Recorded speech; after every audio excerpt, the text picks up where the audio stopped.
a tutti e benvenuti a questa nuova puntata speciale di 5 News. Oggi eccezionalmente live da Piazza Marconi, Valdobbiadene, nel contesto dell'antica fiera di San Gregorio. Alla numero 5 troviamo una notizia che arriva da Pieve di Soligo e ci parla dell'archiviazione del caso dell'omicidio di Emanuele Simonetto, notizia che è stata confermata la scorsa settimana.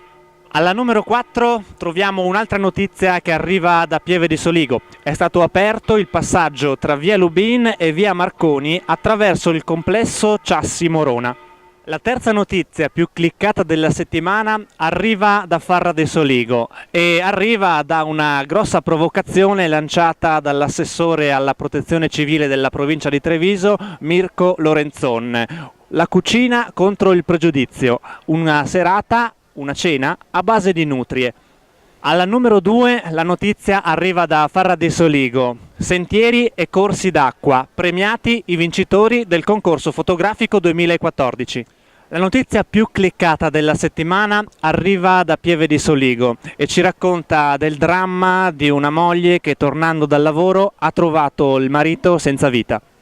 Questa puntata speciale di 5 News termina qui, in diretta da Piazza Marconi. Continuiamo la nostra maratona di questi 2 giorni dell'antica fiera di San Gregorio e vi diamo appuntamento alla prossima settimana. Antica fiera di San Gregorio 2015, siamo in compagnia con il governatore del Veneto Luca Zaia. Buongiorno Presidente. Buongiorno a tutti. Questa fiera insomma si ripropone anche quest'anno come un punto, l'abbiamo detto prima, sul palco di attrattività, di vetrina per tutte le attività piccole e grandi che si presentano nel territorio.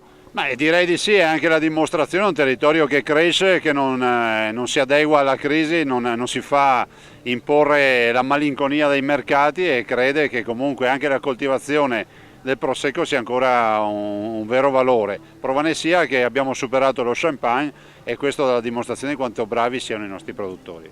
Ecco, insomma, oggi è anche la festa della donna, 8 marzo, l'abbiamo detto prima, il Veneto crede in questa risorsa, la risorsa femminile che comunque porta avanti anche molte industrie, molte attività.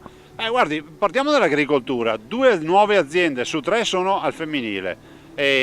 Quindi donne e giovani sono il futuro dell'agricoltura, questo è un dato concreto. E poi posso dire, i maschi fanno danni, fanno le guerre, le donne no. Ecco, bene, con questo messaggio allora ringraziamo davvero il governatore Luca Zaia e ci vediamo, grazie.